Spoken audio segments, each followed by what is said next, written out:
Shalom, salam berkat dari kami untuk pendengar sekalian. Saat ini pendengar akan diberkati dengan program Hari Ini Harinya Tuhan bagian yang ke-8.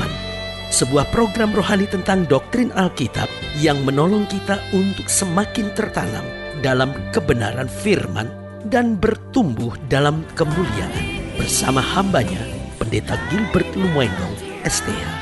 Banyak orang merasa doktrin Alkitab sebagai sesuatu yang membingungkan. Tetapi tahukah saudara bahwa doktrin Alkitab intinya adalah memahami Alkitab dengan benar, dengan pemahaman yang sistematis, sehingga kita terus dapat tertanam di dalam kebenaran firman, sehingga kita terus bertumbuh di dalam kemuliaan Allah. Buka hati saudara sekalian untuk menerima berkat-berkat firman-Nya hari ini. Dunia hari-hari ini memang sedang dikuasai oleh kegelapan yang ditandai dengan berbagai ketidakpastian, bahkan kecemasan dalam kehidupan. Sudah lihat dunia bisnis semakin tidak pasti. Orang-orang pelaku bisnis mulai hidup dalam kecemasan. Misalnya kita lihat generasi muda juga sedang hidup dalam ketidakpastian, sedang hidup di dalam kecemasan. Kita lihat orang tua dalam mendidik anak hari-hari ini penuh dengan ketidakpastian. Tidak sedikit yang mengeluh kepada pendeta, mengeluh kepada psikiater sambil berkata, saya sudah berusaha yang terbaik, saya sudah coba perhatikan anak-anak saya coba bersama-sama dengan mereka, tapi nggak tahu kenapa kok bisa anak saya tiba-tiba hamil di luar nikah, kok bisa tiba-tiba anak saya jatuh dengan narkoba, kok bisa ternyata anak saya jadi seorang lesbian, jadi seorang homoseks. Kita lihat di sini persoalannya seringkali bahwa dunianya ini sudah semakin mencemaskan, semakin tidak pasti. Kenapa? Karena dunia sedang dikuasai dengan kegelapan. Itu sebabnya Alkitab berkata, bangkitlah, menjadi teranglah, sebab terang Tuhan terbit atasmu. Dunia memang sedang ada dalam kegelapan, karena itu terang Tuhan bersinar. Karena itu perintah Tuhan jelas buat kita, jadilah terang. Yesus berkata, akulah terang dunia. Barang siapa yang menerima aku, dia tidak lagi tinggal di dalam kegelapan. Allah kita adalah terang, dan ketika kita hidup dekat dengan Dia, bukan berarti kita nggak ada masalah, bukan berarti kita nggak ada persoalan, tetapi makin kita dekat dengan Dia, satu hal yang pasti yang kita ketahui, bahwa kita menerima terang itu, kita menjadi terang itu, dan kita merasakan manfaat berkat-berkat terang yang luar biasa. Haleluya. Selamat datang dalam program kita hari ini, Harinya Tuhan, sebuah program rohani yang kembali mengingatkan kepada kita betapa pentingnya kita menjadikan firman Tuhan sebagai dasar keseharian hidup kita. Karena selama kita jadikan firman Tuhan sebagai dasar keseharian hidup kita, langkah-langkah ke depan kita penuh dengan kepastian, kemenangan, berkat mujizat dan perkara-perkara yang besar. Haleluya. Dan di dalam program ini kita sedang membahas cahaya di sisi Tuhan. Apa artinya cahaya di sisi Tuhan? Karena kita tahu Tuhan diliputi dengan terang, karena Tuhan adalah terang itu, sehingga ketika kita mendekat kepada Dia, tidak akan lagi kita berjalan dalam kegelapan, karena terangnya itu menyinari kita, sehingga kita mampu menyinari dunia yang gelap ini. Haleluya. Nah, dalam pembahasan tentang cahaya di sisi Tuhan, kita mau sama-sama lihat Habakuk pasal 3. Habakuk pasal 3 ayat yang keempat sampai ayat yang ke-6.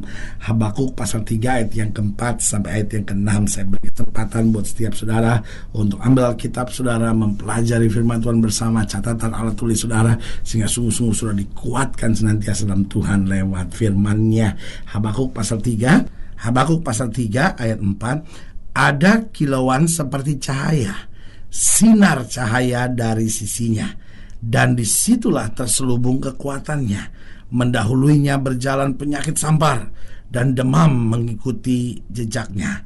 Ia berdiri maka bumi dibuatnya bergoyang.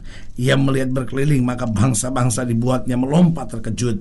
Hancur gunung-gunung yang ada sejak purba, merendah bukit-bukit yang berabad-abad. Itulah perjalanannya berabad-abad. Nah, saudaraku yang kasih dalam Tuhan, Alkitab berkata apa yang sedang akan terjadi di akhir zaman, bahwa Tuhan akan datang dalam kemuliaannya, dalam terangnya. Tetapi apa yang terjadi sebelumnya, akan ada berbagai penyakit sampar, demam. Kita lihat bumi bergoyang. Nah, saudaraku yang kasih dalam Tuhan, pertanyaan kita, oh Tuhan memukul bumi, Tuhan menghajar dunia. Sebetulnya bukan Tuhan memukul bumi, bukan Tuhan menghajar dunia, tapi kebodohan manusia, keserakahan manusia telah mengakibatkan segala sesuatunya. Lalu di tengah kondisi seperti itu, Allah bukan datang untuk menghakimi, Allah datang untuk memberi terang, sehingga manusia nggak hidup lagi dalam kegelapan. Nah, pertanyaannya, apa yang terjadi ketika terang Tuhan datang dalam hidup kita? Yang pertama saya pelajari bahwa di dalam terangnya kita dijadikan mengerti kekurangan dan kesalahan kita. Saudaraku yang kasih dalam Tuhan, kenapa dunia tambah egois? Karena dunia gelap. Manusia hari-hari ini penyakit yang paling parah dalam hidupnya adalah tidak tahu kekurangan, tidak tahu kesalahan. Sementara dia sedang salah, dia menyalahkan orang lain. Sementara itu adalah kekurangannya, sementara itu adalah kelemahannya, dia mempersoalkan kelemahan orang lain. Saudaraku yang kekasih dalam Tuhan, di dalam gelap manusia merasa dirinya benar selalu. Itu sebabnya kita lihat di sekitar kita orang-orang yang selalu merasa benar dengan apapun yang dia kerjakan. Karena apa? Karena terang Tuhan tidak turun dalam hidupnya. Tetapi ketika terang Tuhan turun dalam hidup kita, maka yang pertama yang terjadi adalah kita mulai mengerti, oh ya Tuhan, ya ini kesalahan saya, oh ya Tuhan, ya ini kekurangan saya, oh ya Tuhan, ini kelemahan saya. Berarti saya harus bangkit, saya harus kuat, saya harus memperbaiki, saya harus melekat lagi sama Tuhan, supaya Tuhan memberikan kekuatan ekstra buat saya. Dalam terangnya kita dibuat mengerti tentang kekurangan, kelemahan, serta kesalahan kita. Jangan kita berlaku bodoh. Sudah kita yang salah, orang lain yang kita maki. Sudah kitanya yang lemah, sudah kitanya yang melakukan kekurangan, orang lain yang kita tuntut dan kita persalahkan. Tidak sedikit dalam keluarga hari-hari ini hal itu terjadi. Suami-suami marah sama istri, bentak sama istri pada kesalahannya. Istri-istri yang juga ada kesalahan, kekurangannya, memaksa suaminya untuk menuntut begini. Sebagai hamba Allah, saya hanya mau ingatkan, mari biarlah terang Tuhan menerangi kita, sehingga kita melihat setiap masalah selalu dari sudut, oh iya ya, saya juga ada salahnya, berarti saya harus memperbaiki hidup lagi, supaya makin hari hidup saya makin berkenan kepada Tuhan. Yang kedua, saya pelajari bahwa dalam terangnya kita dijadikannya mengerti tentang jalan-jalan yang harus kita tempuh. Kadangkala kita hanya jalani jalan yang menurut kita gampang untuk kita tempuh, jalan-jalan yang menurut kita enak untuk kita tempuh, jalan-jalan yang seringkali menurut kita hanya bisa kita tempuh. Tapi hidup ini bukan sekedar jalan apa yang enak kita tempuh, jalan apa yang menyenangkan yang bisa kita tempuh, jalan apa yang bisa saya tempuh. Tetapi dalam hidup ini adalah soal jalan apa yang harus saya tempuh, apa yang Tuhan kehendaki untuk saya tempuh. Karena kalau kita jalan di jalan yang harus kita tempuh, berkenan kepada Tuhan, maka yang kita lihat adalah kemenangan, berkat, damai sejahtera, dan perkara-perkara besar. Itu sebabnya saudara yang kasih dalam Tuhan, kita butuh terang Tuhan. Dunia ini penuh dengan orang-orang yang gelap, yang sedang bingung tentang jalannya, karena semuanya serba gelap, jalannya hanya coba-coba, sehingga hasilnya banyak mengecewakan. Yang ketiga, saya pelajari dalam terangnya kita dijadikannya mengerti tentang hal-hal yang harus kita hindari. Dalam gelap kita tabrak saja, dalam gelap kita buat saja apa yang kita mau. Tetapi di dalam terang kita mulai sadar, oh iya, ini jurang. Kita mulai sadar, wah ini kalau saya jalani hancur, wah ini gak kuat, wah ini menjebak saya. Dalam terang segala sesuatunya menjadi clear, dalam terang segala sesuatunya menjadi jelas, untuk kita mengerti ini harus saya hindari. Karena kalau saya tidak hindari, saya akan terjebak, saya akan hancur di dalamnya. Dan yang keempat, saya pelajari dalam terangnya kita dijadikannya mengerti tentang kasih-Nya yang begitu luar biasa. Dalam gelap yang adanya persungutan, kenapa begini Tuhan, kenapa begitu Tuhan. Tapi dalam terang Tuhan, ketika terangnya terbit atas kita, terangnya tercurah dalam hidup kita, maka apa yang terjadi? Kita mulai menyadari, iya ya, kasih Tuhan begitu luar biasa dalam hidup saya ya. Kasih-Nya mengampuni saya. Oh, sehingga di tengah dosa, di tengah kelemahan, di tengah kekurangan saya bukan orang-orang yang harus bersungut dan kecewa, tapi kita tahu kita sudah diampuni. Lalu kasih-Nya bukan hanya mengampuni dosa kita, bukan hanya mengampuni kesalahan-kesalahan kita, tapi juga yang kedua, bahwa kasih-Nya itu menyertai kita. Itu sebabnya dikatakan jelas, Dia adalah Allah Immanuel, Allah yang menyertai kita, Allah yang bersama dengan kita, Allah yang tidak pernah meninggalkan kita.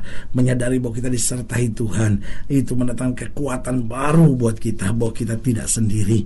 Yang ketiga, saya pelajari kasih-Nya begitu luar biasa. Dia membela kita ketika kita dalam serangan-serangan kegelapan, ketika kita dalam tekanan-tekanan musuh. Dia bela kita, Dia angkat kita, Dia beri kemenangan yang gilang gemilang. Dan yang keempat, kasih-Nya begitu luar biasa. Dia memberi kepastian buat kita. Oh, haleluya. Hidup Kristen bukan hidup yang ragu-ragu. Hidup Kristen bukan hidup yang cemas. Hidup Kristen bukan hidup yang panik. Tapi hidup Kristen adalah hidup yang punya kepastian. Kenapa kita punya kepastian? Karena Tuhan sudah mengampuni kita. Dia menyertai kita. Dia membela kita. Oh, kasih-Nya sungguh sangat luar biasa. Inilah saatnya untuk kita menyadari, Tuhan, hari-hari di depan saya tahu terang. Oh, jalan-jalan di depan saya tahu terang. Karena saya tahu Kristus sumber cahaya luar biasa itu. Karena itu biarlah kita senantiasa mengerti kekurangan kita, kesalahan kita lewat terang-Nya. Biarlah kita mulai mengerti dan taat pada jalan-jalan yang harus kita tempuh. Biarlah kita mengerti dan taat untuk hal-hal yang harus kita hindari.